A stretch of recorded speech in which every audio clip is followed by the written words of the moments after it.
나의 힘이 되신 여호와여, 샬롬. 사랑하는 영락교회 성도 여러분, 지난 하루도 은혜 가운데 평안한 하루 되셨나요? 오늘은 2024년 8월 22일 목요일 아침입니다. 개인적으로는 여러분과 함께 말씀을 묵상하며 은혜를 나누는 마지막 시간입니다. 지난 3년간 별것 아니지만 우리 성도님들의 아침 경건의 시간에 조금이나마 도움을 드릴 수 있도록 섬길 수 있어서 처음이자 마지막으로 감사의 인사를 드리며, 오늘도 변함없이 우리에게 허락하신 하나님의 말씀을 묵상하며 기도하는 아침 경건의 시간을 시작하겠습니다. 오늘 아침에 함께 부르실 찬송은 찬송가 481장 때 저물어서 날이 어두니입니다. 다 함께 찬송하시겠습니다.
사랑의 주님, 오늘도 우리에게 새날을 시작할 수 있는 건강을 허락해 주셔서 주님 앞에 나와 말씀을 묵상하게 하심을 감사합니다.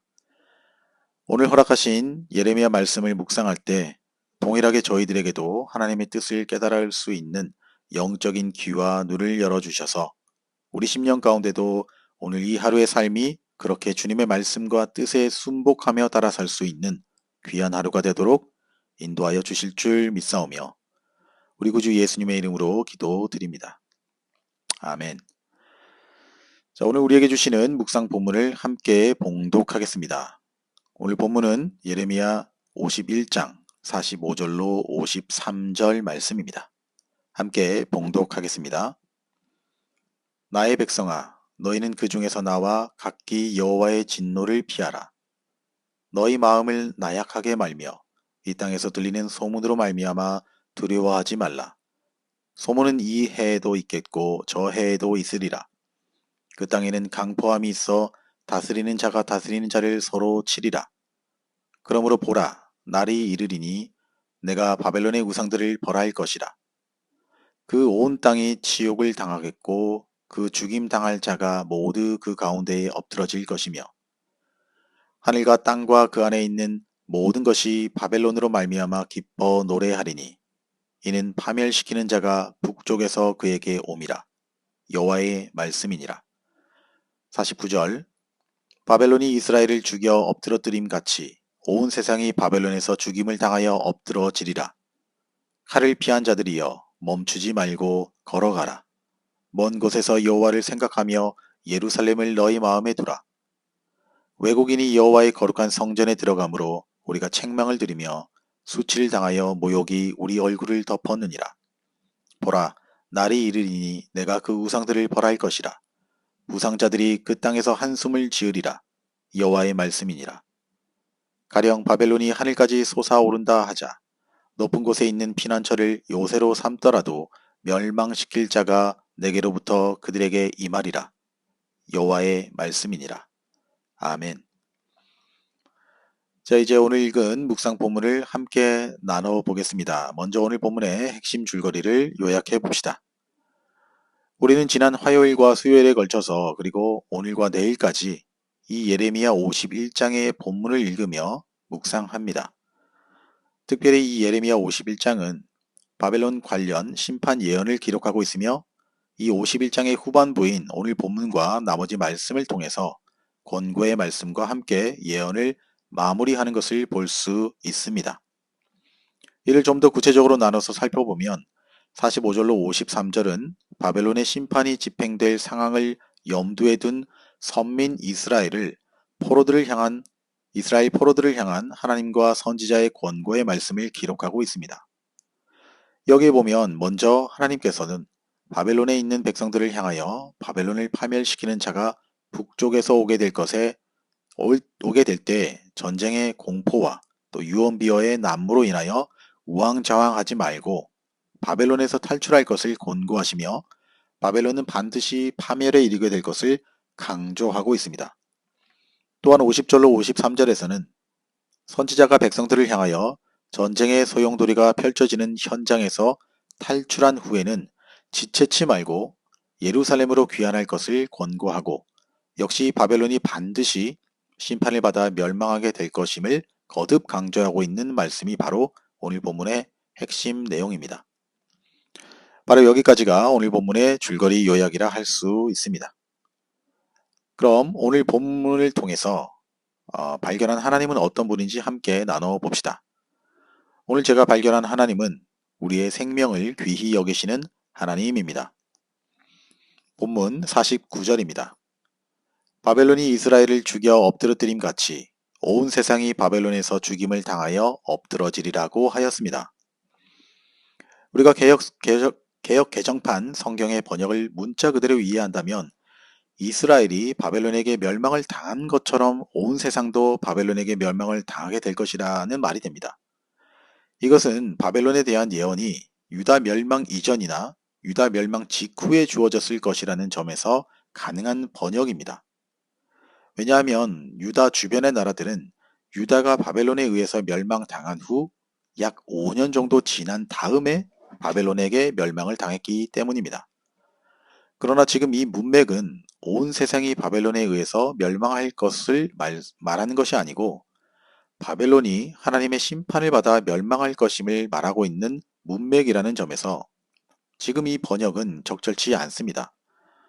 그래서 이것을 원문이나 문맥에 맞게 다시 번역을 한다면 세상 사람들이 바벨론 때문에 칼에 죽은 것과 같이 이제는 바벨론이 이스라엘 사람들을 칼로 죽인 죄로 쓰러져 죽을 차례다가 됩니다.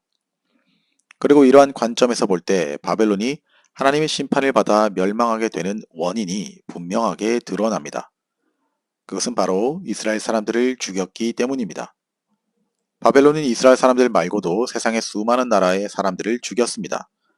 그렇지만 하나님께서는 바벨론이 그처럼 수많은 나라의 사람들을 죽인 사실로 바벨론을 심판하실 것이라 말씀치 않습니다. 하나님이 바벨론을 심판하시는 이유는 오직 이스라엘, 곧 하나님의 택한 선민을 죽였다는 데 있습니다. 이런 관점에서 보면 생명은 모두가 귀하지만 하나님의 관점에서 보면 하나님은 당신을 경외하는 백성들의 생명을 더 귀히 여기시는 것을 볼 수 있습니다. 이에 대한 증거는 성경 곳곳에서 이미 우리에게 말씀하고 있습니다. 그렇습니다. 하나님께서는 의인의 생명과 삶, 심지어 의인이 흘린 피 한 방울, 땀 한 방울까지도 가벼이 여기지 않고 소중히 여기시며 다 기억하시며 돌보시는 분이십니다. 그렇다면 이러한 사실을 성경이 말씀하시는 이유가 무엇이겠습니까? 그것은 실로 존귀한 자로 또 의롭고 진실한 삶을 살며 우리의 생명을 더욱 가치 있게 가꾸도록 하기 위함이라 할 수 있습니다. 때로는 어려운 일, 힘겨운 일이 있다 해도 우리에게 주어진 삶과 생명을 소중히 여기고 낙심치 말며 하나님 안에서 의로운 삶을 영위해 나가기 위함인 것입니다. 사랑하는 성도 여러분, 하나님께서 이처럼 우리의 생명을 귀히 여기시고 우리 대적들을 우리를 위해 멸하시고 지키시며 심지어 우리를 위해 독생자까지 아낌없이 내어주심 같이 저와 여러분 또한 우리를 사랑하시고 돌보시며 지키시는 하나님을 더욱더 사랑하며 섬길 수 있는 저와 여러분의 복된 신앙이 다 되시길 우리 주님의 이름으로 축복합니다. 자, 이제 오늘 묵상 본문이 저와 여러분에게 주시는 교훈과 메시지를 한번 살펴봅시다.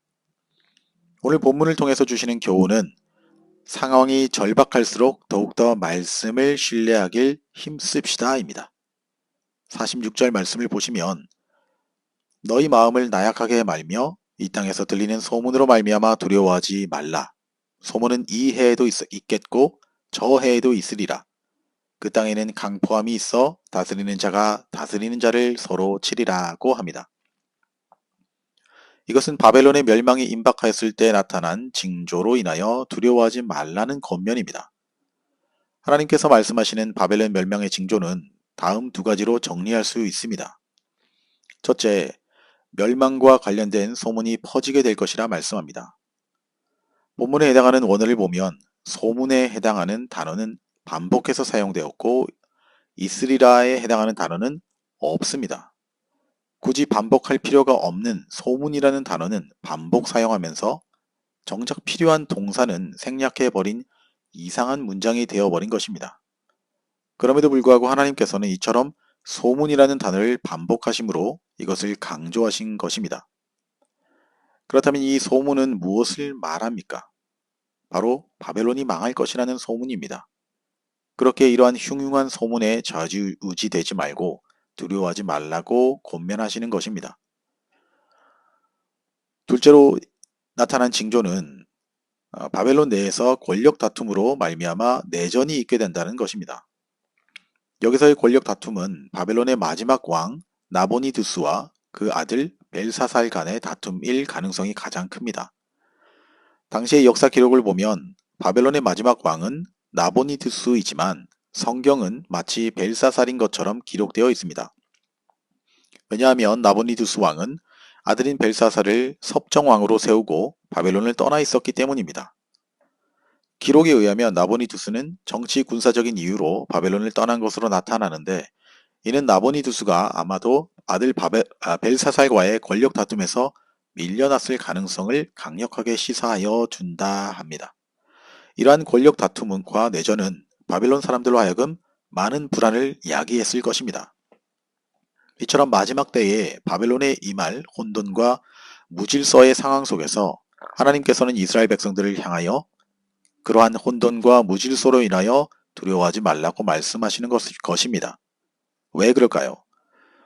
그것은 바벨론의 멸망이 결코 선민 이스라엘에게 영향을 미치지 않을 것이며 오히려 이것을 통해 이스라엘이 회복되어질 것이기 때문입니다. 그런데 이러한 현상은 이때만이 아니라 예수님께서도 마지막 때가 되면 일어나게 될 징조에 대해 말씀하셨는데 바로 이와 유사한 상황을 우리도 맞닥뜨리게 된다고 하셨습니다.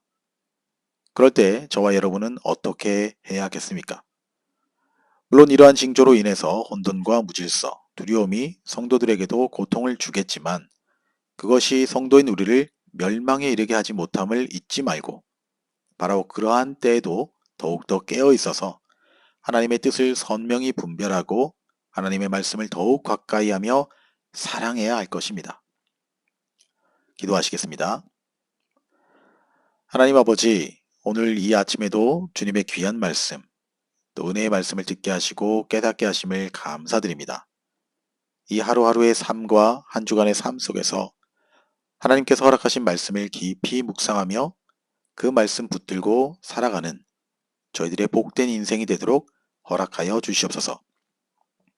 이제는 우리 구주 예수 그리스도의 은혜와 하나님 아버지의 지극하신 사랑하심과 성령님의 감화감동, 위로교통, 충만케 하심이 하나님은 택한 백성의 생명을 귀히 여기실 뿐 아니라 모든 상황 속에서도 우리와 함께 하신다는 약속의 말씀을 단단히 붙잡고 살아가기를 다짐하며 아침 경건의 시간에 참여한 모든 성도들 머리 위에 이제로부터 영원토록 함께 하시기를 간절히 축원하옵나이다.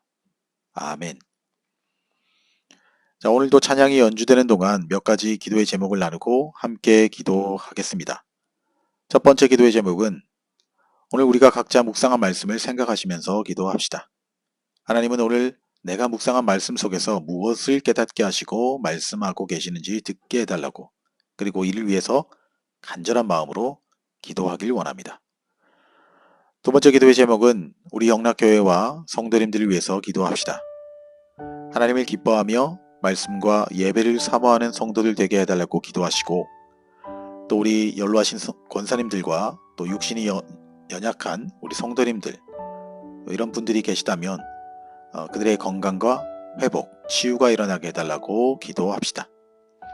끝으로 사랑하는 나의 가족을 위해 또 고객에 계신 사랑하는 부모 형제들을 위해 더불어 올 한 해 한 영혼이라도 우리가 가슴에 품고 복음 전하여서 열매 맺을 수 있도록 이를 위해서 우리 모두 찬양이 연주되는 동안 간절한 믿음과 소망의 마음을 담아서 함께 기도합시다.